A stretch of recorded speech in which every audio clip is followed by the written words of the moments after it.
আজ আমি model activity task class 10 ম্যাথের প্রতিটি অঙ্কের সমাধান দেখিয়ে দেবো। চলো, প্রথম অঙ্কটি আছে x square plus b x plus c a comma b comma c বাস্তব এ নট ইকুয়াল টু 0 সমীকরণের বীজদ্বয় সমান হওয়া সত্ত্ব, অর্থাৎ এর সমান হওয়া সত্ত্ব কি B square minus 4ac equal to 0।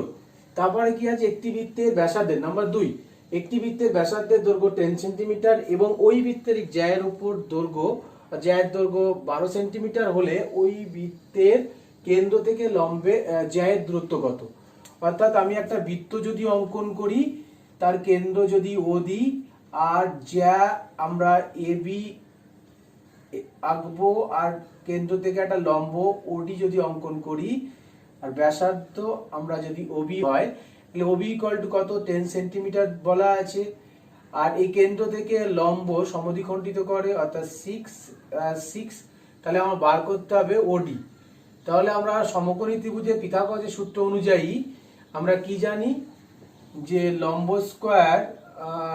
Square equal to অতিভুজ স্কয়ার মাইনাস ভূমি স্কয়ার মাইনাস কি ভূমি স্কয়ার। বলো এখানে লম্ব কি আছে ওডি, লম্ব তার ওডি স্কয়ার, অতিভুজ কত 10 স্কয়ার মাইনাস ভূমি কত 6, যদি এখানে লিখি 100 মাইনাস 36 অর্থাৎ ওডি ইকুয়াল টু √64 অর্থাৎ কত হবে 8 সেন্টিমিটার। তাহলে তোমরা লিখে নেবে বৃত্তের কেন্দ্র থেকে জ্যায়ের দূরত্ব হবে 8 সেন্টিমিটার। পরে অঙ্কটি দেখো, দুটি ঘনকের আয়তন অনুপাত 1:8 হলে ঘনক দুটি সমগ্রতলের ক্ষেত্রফল কত।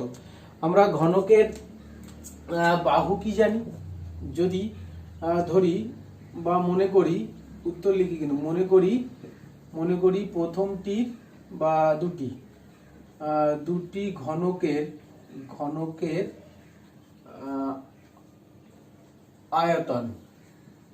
আয়তন এ কিউব এবং ক্যাপিটাল এ কিউব আর স্মল এ কিউব ঘন একক। তাহলে প্রথম সূত্র অনুযায়ী কি পাবো, a cube by a cube equal to 1/8। দেখো এখানে এ বাই এ তার হোল কিউব নিতে পারবো, 1/2 তার হোল কিউব নিতে পারবো। তাহলে ক্যালকুলেশন করো, a by a equal to half অর্থাৎ small a equal to 2 capital A. তাহলে সমগ্র তলের ক্ষেত্রফলের অনুপাত দেখে নাও। সমগ্র তলের ক্ষেত্রফলের অনুপাত কি হবে, ওই ঘনক দুটির। দেখো প্রথম ঘনকটি 6a তার স্কয়ার ইস টু 6 স্মল এ তার স্কয়ার। এবার মান বসিয়ে দাও, এ মানে স্মল এর জায়গায় বসাও স্কয়ার, স্মল এর জায়গায় কত বসাবে 2a বসাবে, 6 ইন্টু 2a তার হোল স্কয়ার।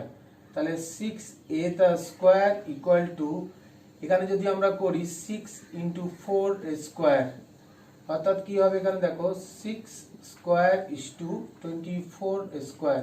এবার তো উঠে যাবে সব, এখান থেকে উঠে গিয়ে কি হবে 1:4 অর্থাৎ ওই দুটি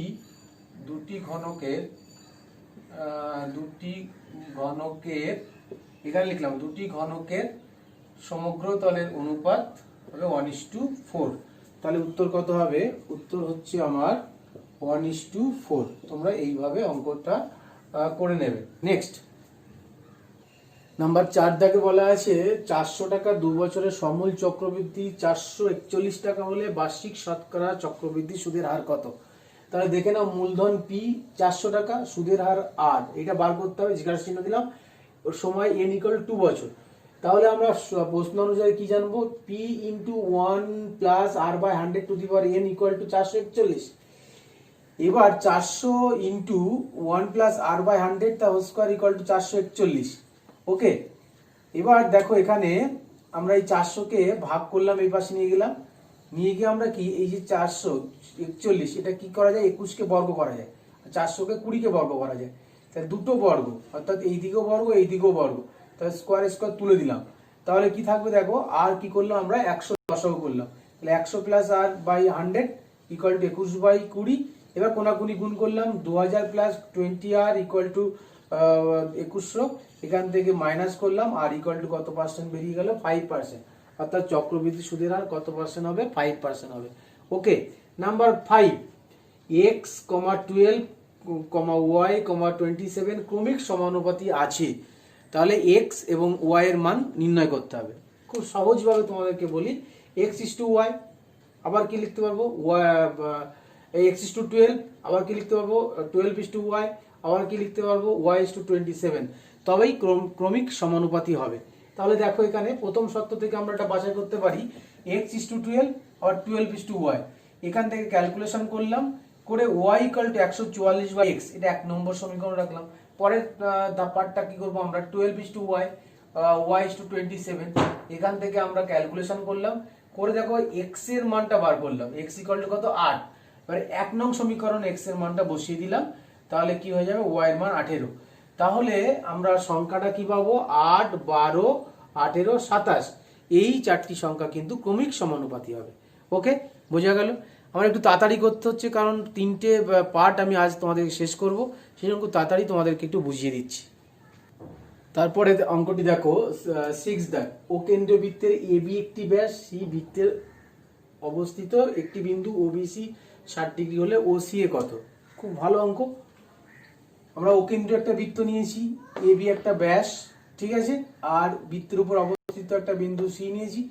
এবার আমরা AC যুক্ত করলাম আর BC যুক্ত করলাম, করার পর দেখা যাবে এটা আমার প্রদত্ত ছিল, OBC 60 ডিগ্রি কি প্রদত্ত।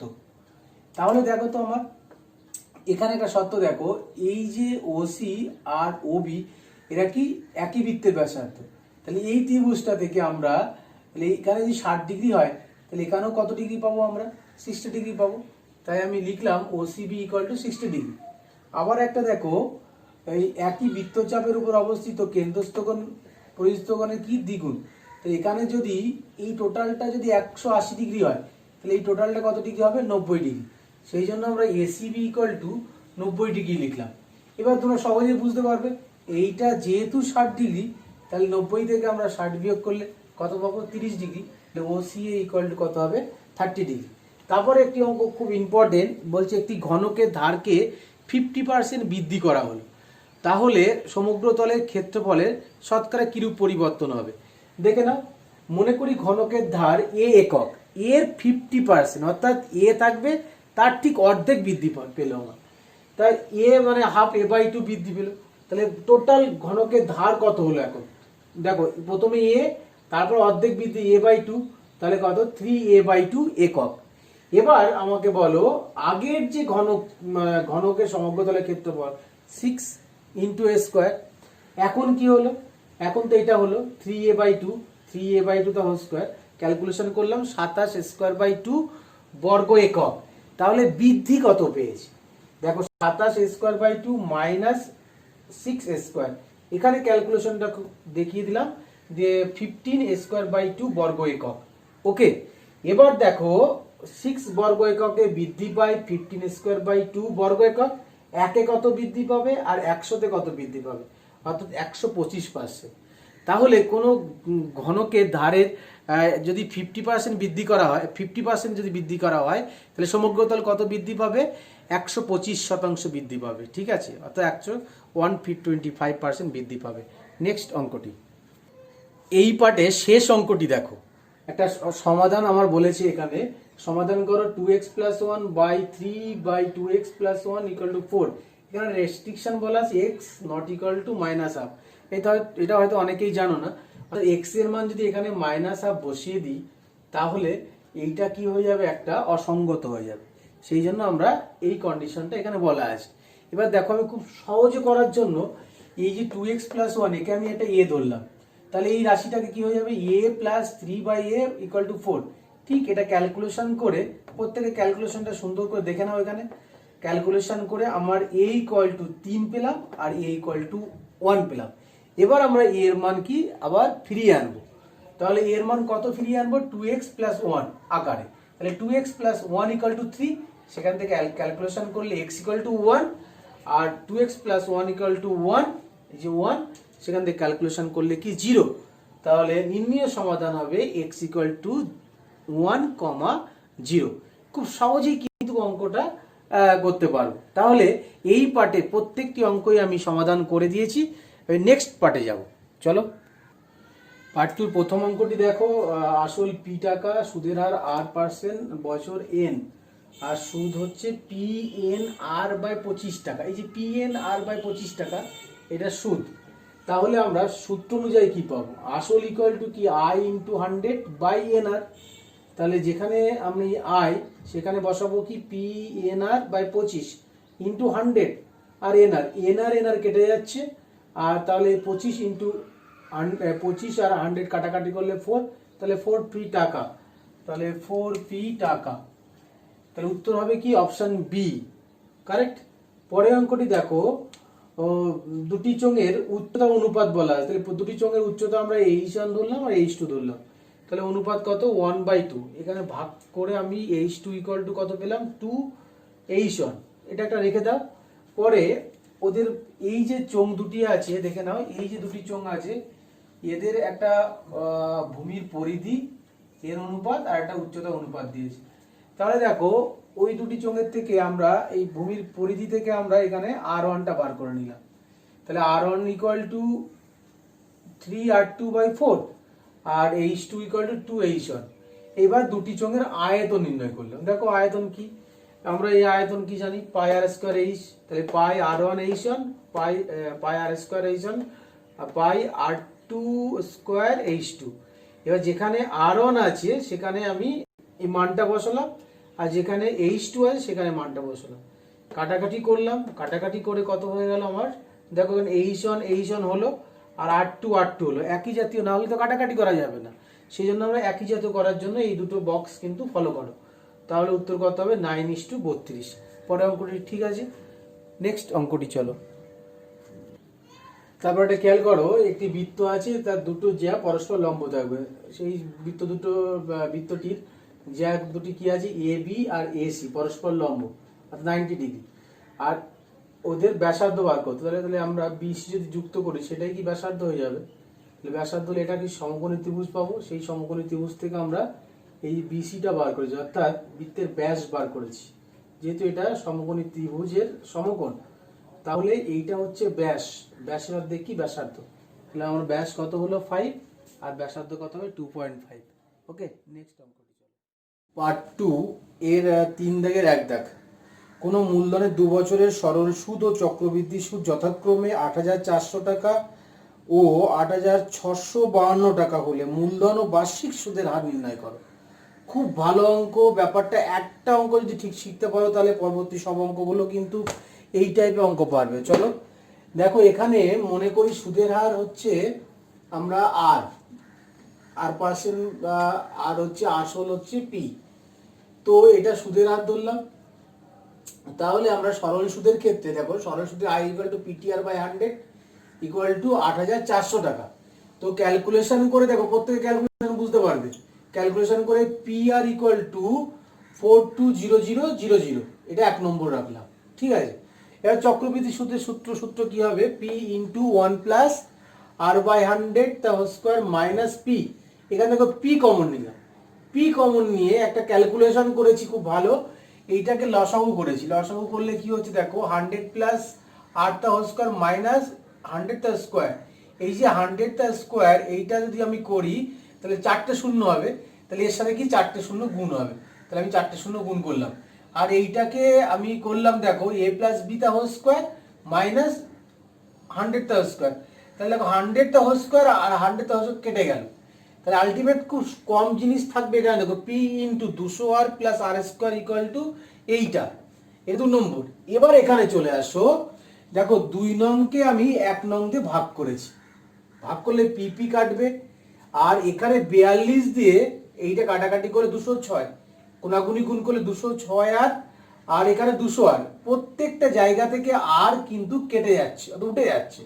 তাহলে কি হবে? r plus 200 equal to 206, 206 minus 200 equal to 6। তাহলে এই সুদের হার যেটা সেটা 6%। এইবার তারপরে আমাদের অঙ্কটি বলেছে তো আসল নির্ণয় করতে। এবার আসল দেখো, এখানে তুমি আসলে চলে যাও। যদি আসলে আমি যাই তাহলে আসল ইকুয়াল টু কি কি জানি, মূলধন ইকুয়াল টু সুদ ইন্টু 100 বাই টি আর, অর্থাৎ দেখো পি এখানে আয় কত 4800 টাকা ইন্টু 100 বাই 2 ইন্টু 6, এটা কাটাকাটি করো 4200, এটা করো 700, তাহলে পি ইকুয়াল টু হচ্ছে 7000 টাকা, অর্থাৎ মূলধন হলো 7000 টাকা আর সুদের হার কত 6%। তাহলে অঙ্কটা থেকে আরেকবার ভালো করে দেখে নাও, তোমরা এটাকে ক্যালকুলেশন করে সুন্দর ক্যালকুলেশন করে দেখবে, কোথাও দেখবে প্রত্যেকটি স্টেপ বাই স্টেপ এখানে ক্যালকুলেশন করা আছে। নেক্সট 4 দাগের অঙ্কটি তোমরা দেখলে বুঝতে পারবে যে অঙ্কটি বলা আছে a x square plus b x plus c equal to 0, এই দ্বিঘাত সমীকরণের বীজদ্বয়ের অনুপাত 1:r। তাহলে এটা বলা আছে, তো যখন ইস টু আছে আমরা এবারে এক্স এককে নিজে নিয়ে আসি, তাহলে 1 এর জায়গায় আমরা প্রথম বীজ ধরলাম এক্স আর আর এর জায়গায় কি ধরলাম আমরা আর এক্স, তাহলে দুটি বীজ ধরলাম, একটা এক্স আর একটা হচ্ছে আর এক্স। তাহলে বীজদ্বয়ের যোগফলের সূত্র কি আছে মাইনাস বি বাই এ, তো মাইনাস বি বাই এ, বীজদ্বয়ের গুণফলের সূত্র কি আছে সি বাই এ, যোগ করলাম একবার গুণ করলাম, এখান থেকে এক্স এর মানটাকে আমি বার করে নিলাম, ডট ডট ডট কত নম্বর সমীকরণ হলো 1 নং সমীকরণ। এই যে 1 নং সমীকরণ এক্স এর মান 2 নং সমীকরণ বসিয়ে দিলাম, খুব সুন্দরভাবে বসিয়ে দিলাম। দেখো বসিয়ে দিয়ে ক্যালকুলেশন করলাম, এ কেটে গেল, তারপরে কোনাকুনি গুণ করলাম, কোনাকুনি করলে আর প্লাস 1 তা whole square by r equal to B square by AC, এটাই কিন্তু প্রমাণ হয়ে গেল। নেক্সট তারপরেটি আছে একটি উপপাদ্য, দেখো উপপাদ্য 5 দাগের উপপাদ্যটা একটু বই থেকে করে নেবে, পেজ নম্বর হচ্ছে 60, উপপাদ্য